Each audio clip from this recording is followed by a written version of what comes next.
eSportBets.com – уникальное место для настоящего геймера.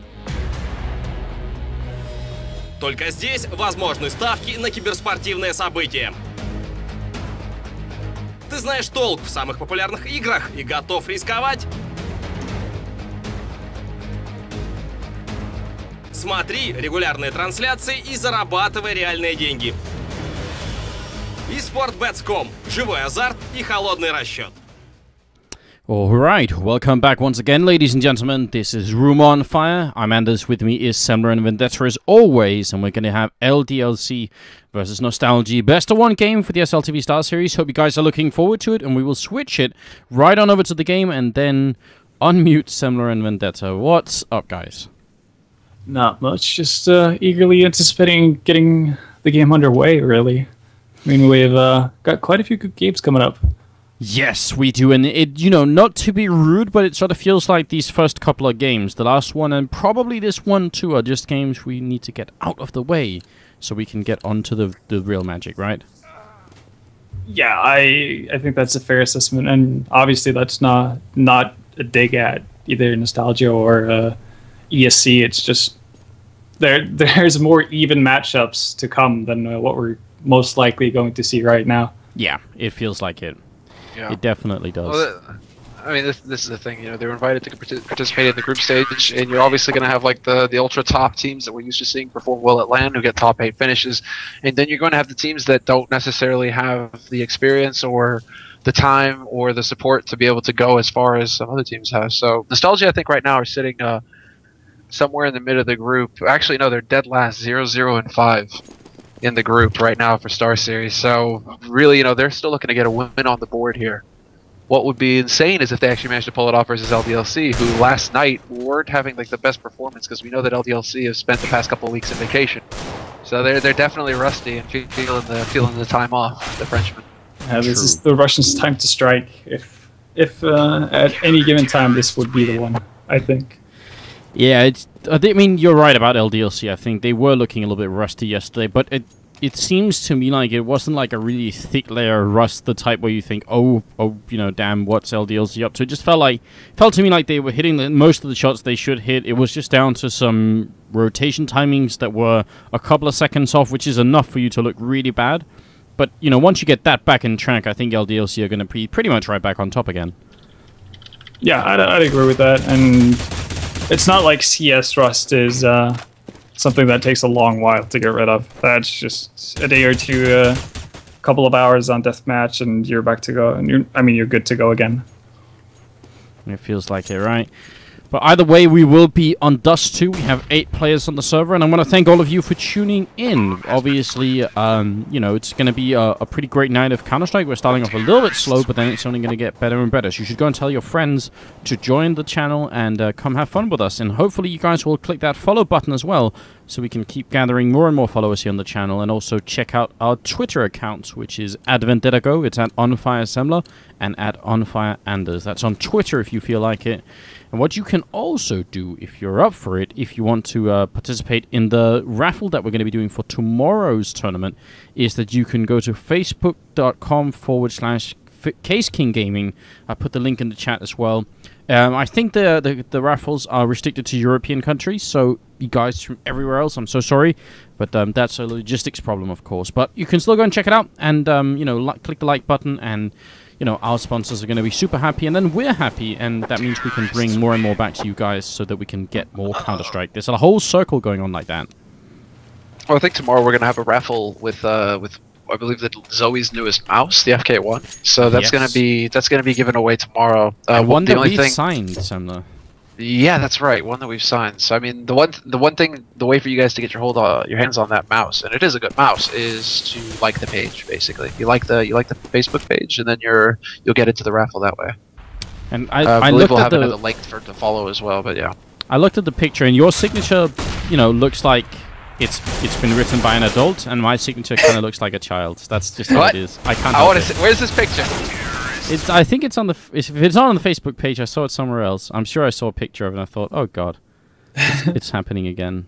This needs to be linked. Okay, it's Someone get on it. I've got to find that picture. okay. If not, we'll find it for you guys for tomorrow. It'll be another teaser, so we'll do that if that's what it is. But yeah, my signature is never the same thing twice, and it always looks like it's someone from the 3rd grade that's written it. So it's really hard to take advantage of. I guess it's going to be hard to fake your signature because it's different every time. It's true. Not even. That's a good point.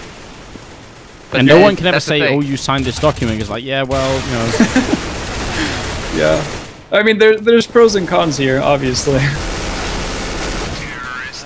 Another thing, though, exactly. Nobody can fake it, but then again, how do you prove that you signed it? Yeah. We'll see. It's pretty tough. How will you ever survive as a grown-up, Anders? I don't really plan to. I think it's forever young. I think being grown up is hugely overrated. It is. It's just more expenses and more stress, isn't it? It is. It's terrible. Don't do it. Yeah, don't grow up. Remain 16 forever. Yeah, maybe a little bit older. Okay, 18 too. You're allowed to drink in most places in Europe. Yeah, I guess. There's because still some when you hit 20 plus, you're still gonna get to the point where you have a lot of expenses.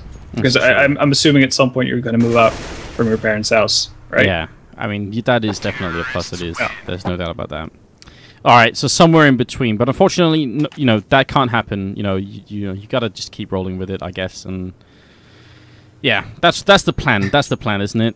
One day at a time. I turned 29 this year. Just imagine how crazy that is. Well, you can always look at it this way in terms of esports. You're always going to be younger than Red Eye. Oh, that is actually very comforting and much younger than Scoots. Yeah, obviously. Scoots and Red Eye are pretty much like up in the same, the rarefied atmosphere of old. They've been here since the dinosaur age of there you go. Esports. For a very long time. Although you can go and talk to them and get good advice. I do find myself talking to both Paul and Scott on every once in a while for some of that sage old advice. It's good stuff. Are they sitting by the fire with their cane and what's? I think they would. You're making it sound like they're some wizened old wizards, Well, do they have a robe like Yoda? That would be great. Do they make you carry a backpack around? If ever there was a talk show done by Red Eye or Scoots, that should be the setting for it, right? Alderaan? A fire and a fireplace, right? Crackling away, the bold wine in a clay goblet. I would love that. I would tune in, for sure. And then now I'm kind of going to be disappointed if Scoots shows up at G3 without a Yoda costume. I'm not going to lie. You hear that, Scoots?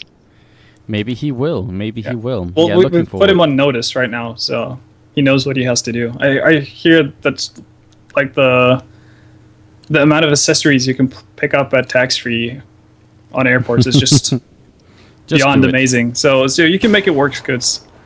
No doubt about that. No doubt about that. Look, speaking of the good old days, do you guys remember when the doors on Dust 2 were made of wood and not this weird metal? Oh, yeah. Doors were always like this. That was back in the days when we were young, wasn't it? Well, I thought it was because I played the game on low graphics, so they just had to put wooden doors in because, right? That's how you upgrade. If you turn them all the way up, they're made of diamond. That's how it is. Actually, did you see it? There was this thread on the CS:GO subreddit where there's this one guy who had been tinkering with his config, and he wasn't aware that there had been an update over the night. So he tinkered with his config, gone to bed, woken up, fired up Dust 2, and the doors were messed up.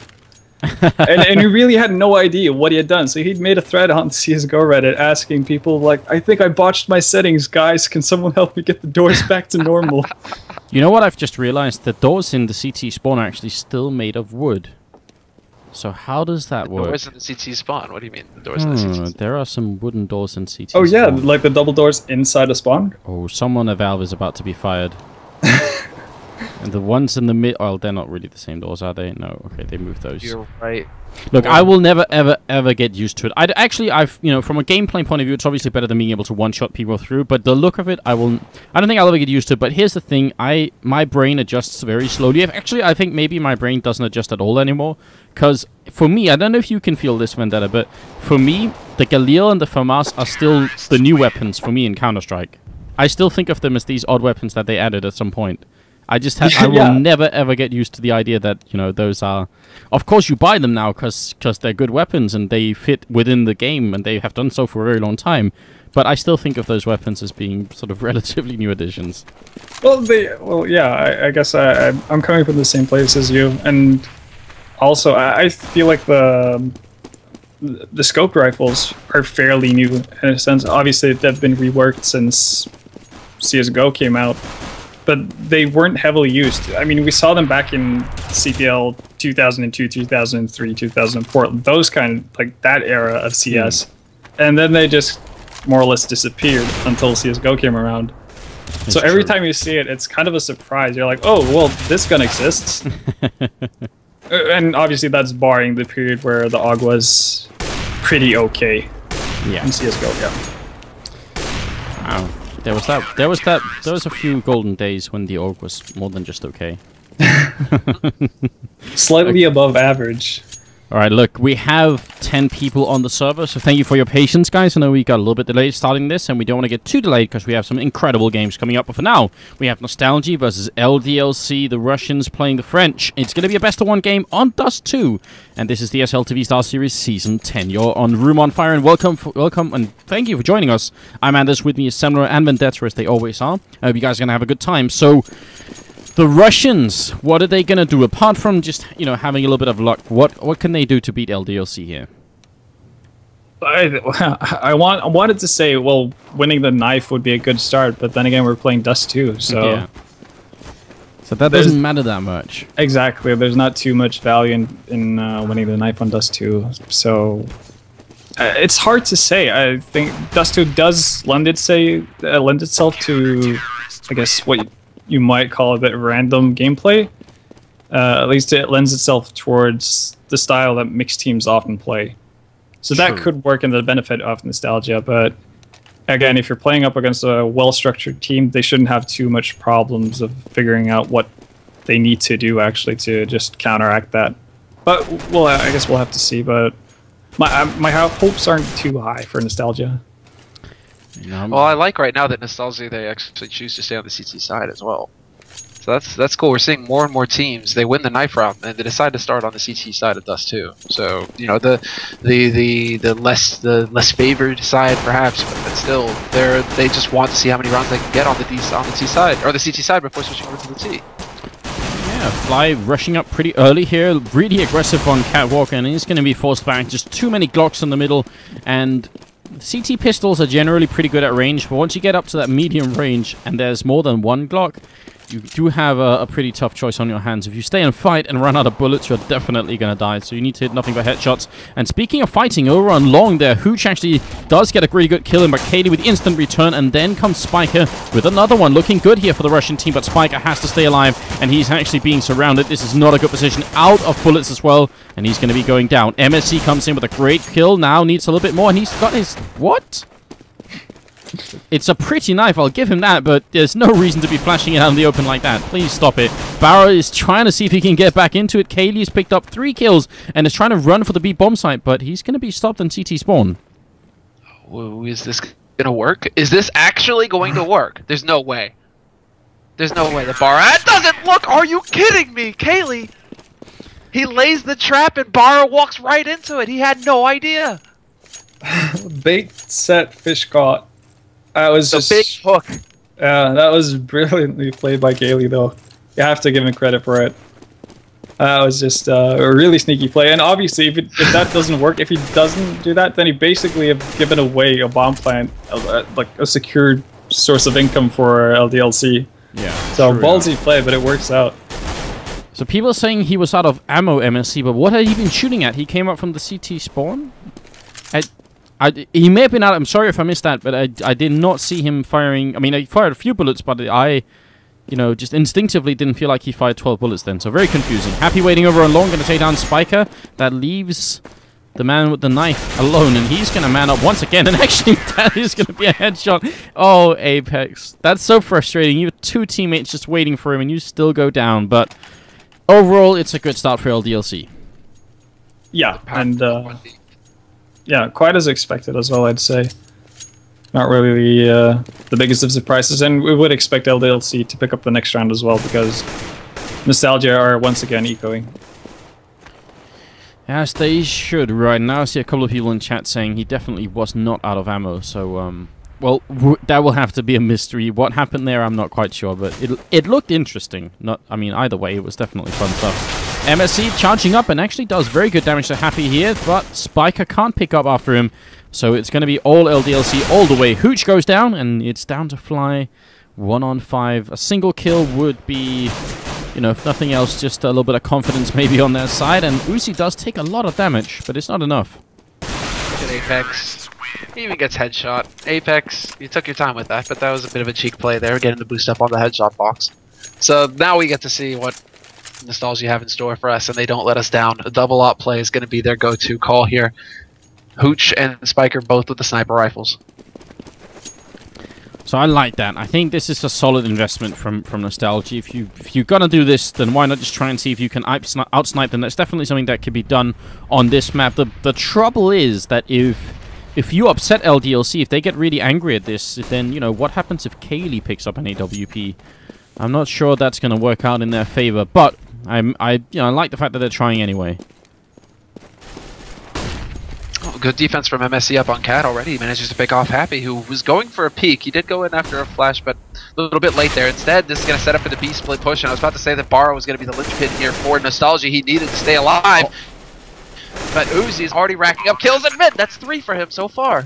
How were the last 2 headshots? He just flicked his AK around, and one of them was even mid-air. That looked sick from Uzi, but I think he might go down here. Spike has a pretty good off-foot angle, but I mean, I don't even know what's happening here. Uzi just hit 4 headshots with the AK and made it look incredibly easy as well. That's 7 1-on-1 for him, and a pretty terrifying start for LDLC now. Yeah, that double up setup didn't quite work out the way Nostalgia had hoped for it to do, and I mean, they got off to a good start. They got the entry frag, but I'm a bit surprised why they opted to go for 4 people towards the A bomb site when they have a double op setup, and none of the ops were towards mid. So that kind of surprised me, but yeah, good run from LDLC, especially Uzi. Yeah, doing the work. Now obviously ecoing again is Nostalgia. Happy, ready to get some eco frags, but he's only going to get the 1. Very annoying, you know. It's the biggest pleasure in Counter-Strike is picking up those eco frags to make your stats look better, and they just deny him of that pleasure. Very nicely done by Nostalgia too. They put 2 guys through house, and they're already, I mean, they're getting chased down now at this point. Fly with an AK is about to wrap around on Apex as well. He's going to get the drop on him. Apex, does he even have any idea that he's here?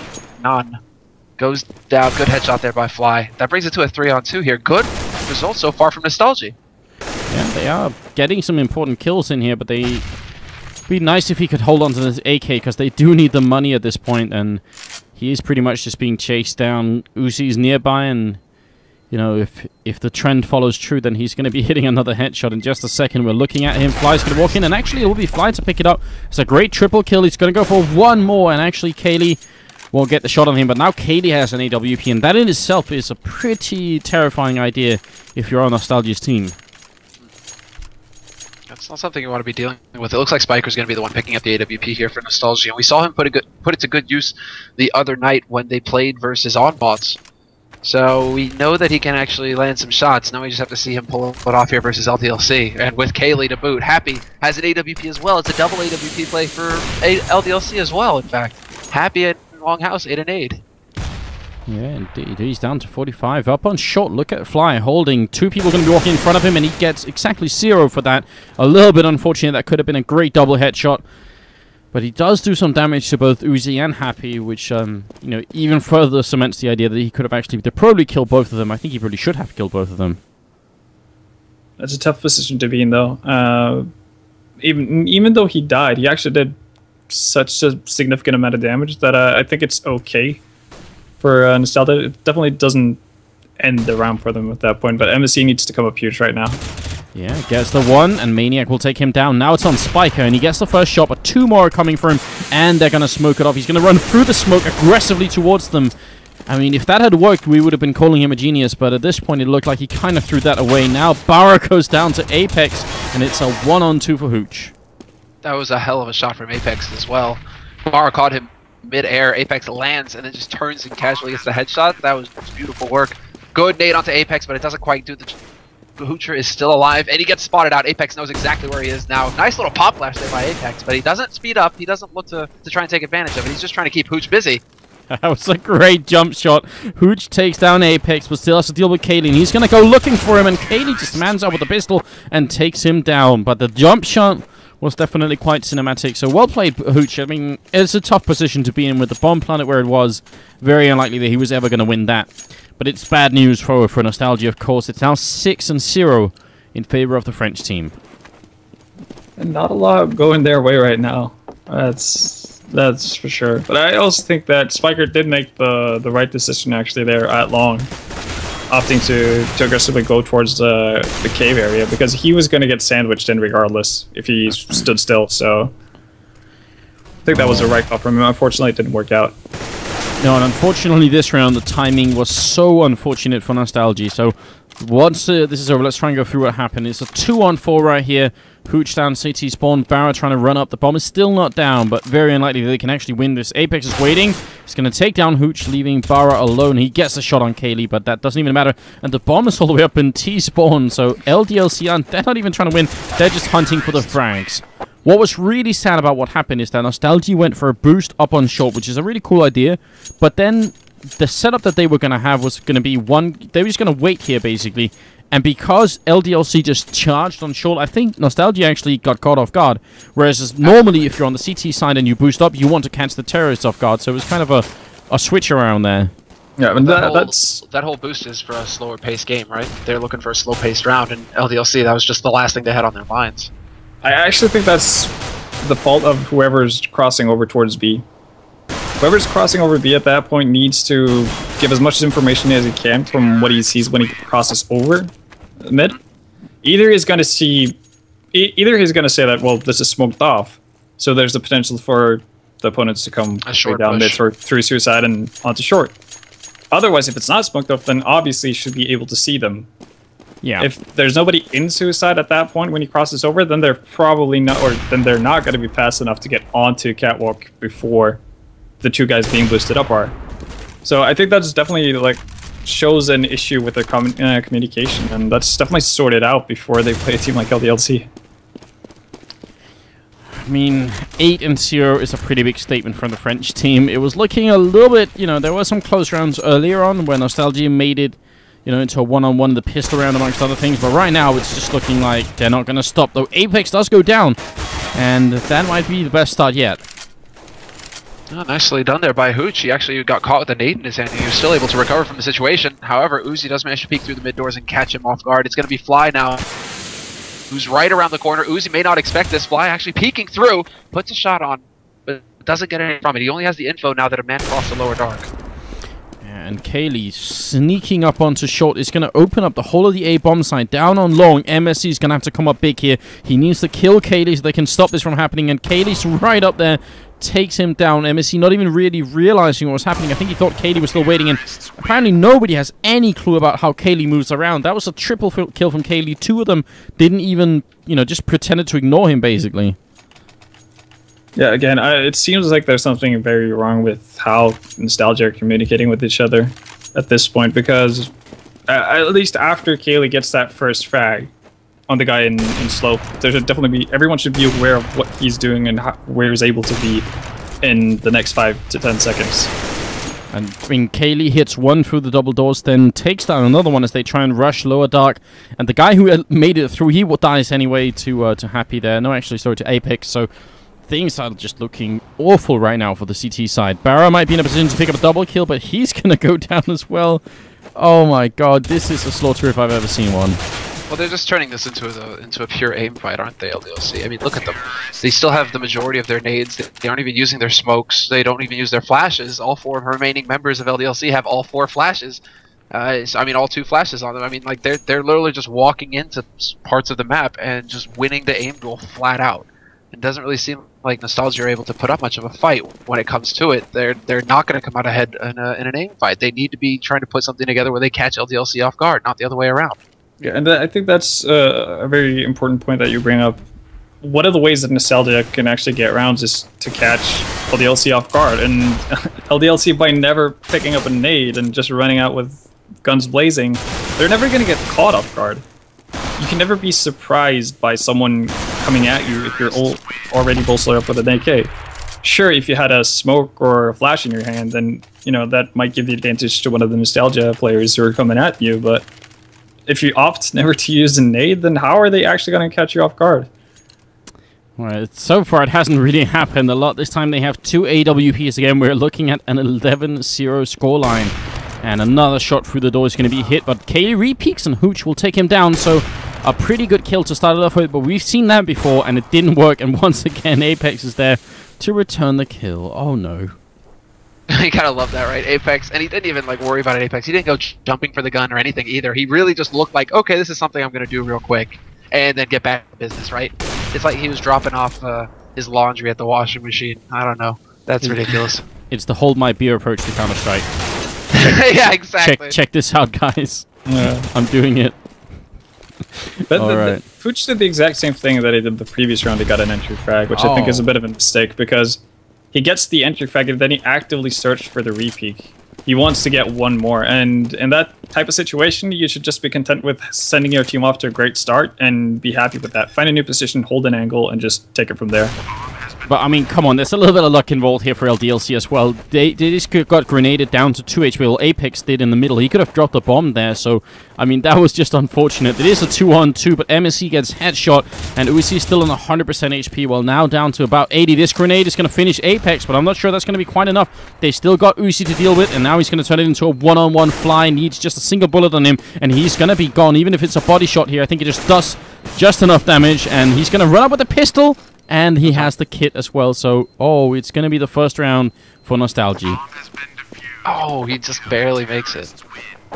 I thought for a second he was just a hair too late. But that is, yeah, that was a great run actually up there by Fly. And what's worse for Fly, it's lucky that he had the smoke grenade, really. Because a Molly went down to block him off on Cat, and he had so little HP left that he wouldn't have been able to get there to support his teammate or even make that happen. He had to have that smoke in order to make that retake happen. So very nicely done there by him. And that breaks the 16-0 dream. Very, very sad times. But the dream is dead. For Nostalgie, maybe see if they can bring a few more rounds together here, make the score look a little bit better. Although it seems like LDLC, they want revenge for that last round. They feel that they wanted that as well, the 16-0. Unreal. And then running headshot onto Kaylee. Luckily, he managed to pull that off, but Uzi is here, and from Catwalk, we'll get the kills. So, it was a short-lived dream, guys. The idea of getting a few rounds against LDLC and Nostalgie right back to square one. What's worse is their money is in complete and utter shambles. They're going to have to eco hard around and then just cross their fingers for the last one of the half. Yeah, and even that last buy is not going to be particularly good. It's going to be Famasis, or they're going to buy up with Colts and not really have that much needs. That is exactly what it's down to, but, I mean, even then, they've had plenty of rounds where they've had double AWPs and all the equipment they can need, and it has meant exactly nothing in the grand scheme of things, and just look at it. I mean, it is really just LDLC running around looking for frags at this point. Yeah, there's not... Kaylee at some point. There's not really a lot of strategies being executed. It's more or less Team LDLC spreading themselves and just going and look at this. Going for 5 ops. 5 ops because why not? Works out. Yeah, they get into lower dark this time. That's heartbreaking, but then nobody's there. Oh, Bara and Fly, each getting kills. Big play there. Fly actually managed to pick one up in T-spawn, but Bara through the smoke will get one as well. This is actually a Nostalgie turning it around here. After the cheek, Uzi will find MSC, but he gets returned on by Fly. Fly is quickly taken out by Apex, and this is all falling apart now. There's 2 guys alive here for LDLC. They're going to make it onto the B site. There's 2 hot on their heels here for Nostalgie, coming in through dark. Yeah. And Bara needs to pick up a frag for this to work. Yeah, he might find a really good timing, because I think mentally they might not realize he's going to be right behind them. But I think he heard the steps. Did he know? Happy's going to be walking right in, and Bara, come on! No! That was the time to get a kill. That should have been a kill. That should definitely have been a kill, and I think if that's the kind of shots, or that's the kind of situation that you can't really win, then I don't really see them getting many more rounds than that one they've already gotten. I guess they could could have a bit of a fortunate turn of events and pick up the pistol round, but I don't see this game going a lot further than that. But they are still gentlemen. Hooch saying good half-well play, definitely good manners. And again, this is not the first time we've seen it in the SLTV Star Series. It's just, one team that's skill-wise much better than another team being played up against each other. We saw just before, Hellraisers versus ESC was also very one-sided. That's just what it's like playing in a league like this. So, it's all fun and games, but at the end of the day, it's not really Nostalgia's fault that they have been matched up against these guys. They're bound to run into matchups like this every once in a while. How many teams are there in SLTV? It's a lot. Yeah. It's 120 games across the regular season, I guess, in SLTV. So that just speaks to how many teams that are actually in this league. So you're bound to have some sort of difference in skill level. That's just how it is. You can't really escape that fact. Well, the different it's like you 16 teams, right? You have 16 teams, and you don't even. I mean, like NIP aren't in this bracket right now. I think actually NIP are pretty practically the odd men out here. Yeah, and this season, but I think they're just about the only top European team who are not in SLTV this season. Yeah, It is close to. So competition is pretty stacked. I think that's fair to say. Oh, KOE. yes. Like, this is Kaylee. also one of the reasons why Nostalgia also are on one round. It's not all due to them not hitting their shots, but it's also the fact that LDLC are hitting some ridiculous shots. Yeah, and it keeps going. Apex and Kaylee with one more is going to leave MSC alone, and everybody wants this kill. And Happy is maybe going to be able to get it. No, he's the one man going down. Actually, Uzi died as well. MSC looking to see if he can get one more, but it will be Apex with a double instead. And 15-1. And any chance of a ridiculous comeback has actually been gone for a very long time, but it's definitely gone now. And they're going to buy Deagles. I do love this. That's the manly option. Deagle Kevlar all the way. That's 4 Deags. They have 4 Deags. If you're going to die, you might as well be with a Deagle in your hand, right? Die like a man. They are just charging out here, looking for the shots. Not going to get it. There's Hooch with one, and Spiker is going to pick up one. Not exactly, perfect aim here, and he's also alone in a 1-on-3. But let's see if we cannot get another 1D. Check the corner. Oh, okay. Almost perfect timing for Maniac. It's going to be Uzi. Uzi's about to walk around to the exit for Longhouse. He's going to run right into Spiker, who has picked up an ump, but it's not going to be good enough. Uzi with the FAMAS closes it out. And there we have it. Nostalgia actually, Hooch, man, he's wishing good luck at below.